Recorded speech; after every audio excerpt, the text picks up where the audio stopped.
আমরা তারেক রহমানের নেতৃত্বে আমরা সেই পথে সেই গন্তব্যে যে স্বপ্নের কথা এবং যে পরিকল্পনার কথা বলেছেন আমরা সেইটি বাস্তবায়নের জন্য আমরা সবাইকে নিয়ে যে সুন্দর বাংলাদেশ তার নেতৃত্ব গঠিত হবে আমরা সেই প্রত্যয় নিয়ে আমরা এগিয়ে যাব। ধরেন 2010 সাল থেকে বা 9 সাল থেকে যারা ক্রস ফায়ারে মারা গেছেন, যারা গুম হয়েছেন, যে সমস্ত পরিবার, আমরা যারা দলের অনেক নেতাকর্মী আমরাও জানতাম না, কিন্তু তিনি গোপনে যেভাবে সেই সমস্ত পরিবারের সাথে যোগাযোগ করতেন। এখনই একজন ভদ্র মহিলা বরিশাল থেকে এসছেন, তিনি চেয়ারম্যান মহোদয়ের সাথে কথা বলছিলেন যে তিনি কিভাবে ওই পরিবারকে সহযোগিতা করেছেন, কিভাবে তিনি সেই পরিবারের পাশে থেকেছেন। এগুলো তিনি নানাভাবে বিভিন্নভাবে তিনি এই কাজগুলো করেছেন, যেগুলো হয়তো আমরাও জানতাম না। নানা জনের মাধ্যমে তিনি এই কাজ করেছেন। কিন্তু 2024 সালের তিনি গঠন করেন আমরা বিএনপি পরিবার, তখন থেকে এটি প্রাতিষ্ঠানিক রূপ নিয়েছে। তখন থেকে চেয়ারম্যান মহোদয় এবং দলের যে সহযোগিতা গুম খুনের পরিবারের প্রতি, অথবা যারা ইতিমধ্যে জুলাই আন্দোলনে যারা নিহত হয়েছেন, গুরুতর আহত হয়েছেন, তাদের প্রতি সহযোগিতার যে তার যে হাত বাড়ানো, সেটা তিনি একটি সংগঠনের মধ্যে দিয়ে করেছেন।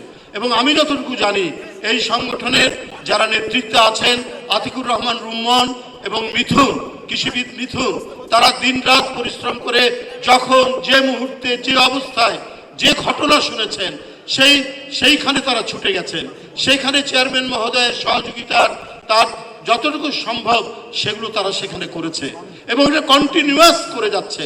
আগেও যেমন তিনি নানাভাবে করেছেন, যেটা হয়তো আমরা অনেকেই জানতাম না, কেউ কেউ জানতেন যাদের দিয়ে তিনি করেছেন, কিন্তু এখন তিনি এই সংগঠনটির মধ্যে দিয়ে করেছেন, তারা আজকে সংগঠিত করেছে।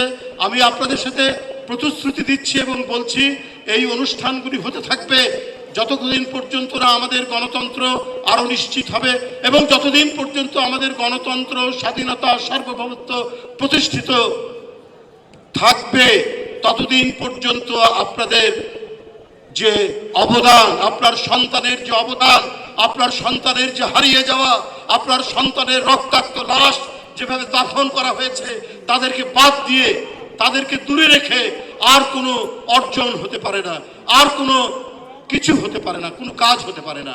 যে সরকার গঠিত হবে, যদি জনগণের শুভেচ্ছায় সমর্থনে বিএনপি সরকার গঠন করে, তাহলে এই সমস্ত পরিবারকে অগ্রাধিকার দিয়ে তাদের সামগ্রিকভাবে পুনর্বাসন থেকে শুরু করে তাদের সামাজিকভাবে তাদের প্রতিষ্ঠা এবং মূল্যায়ন, যেটির কথা বারবার ভারপ্রাপ্ত চেয়ারম্যান জনাব তারেক রহমান বলেছে, সেইটা তিনি বাস্তবায়ন করবেন।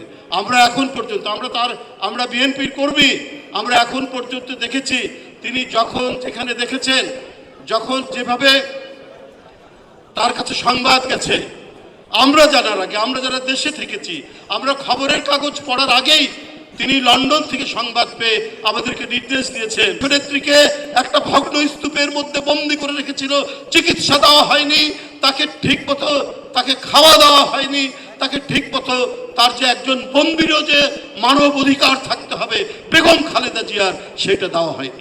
আমরা তারেক রহমানের নেতৃত্বে আমরা সেই পথে সেই গন্তব্যে যে স্বপ্নের কথা এবং যে পরিকল্পনার কথা বলেছেন আমরা সেইটি বাস্তবায়নের জন্য আমরা সবাইকে নিয়ে যে সুন্দর বাংলাদেশ তার নেতৃত্ব গঠিত হবে আমরা সেই প্রত্যয় নিয়ে আমরা এগিয়ে যাব।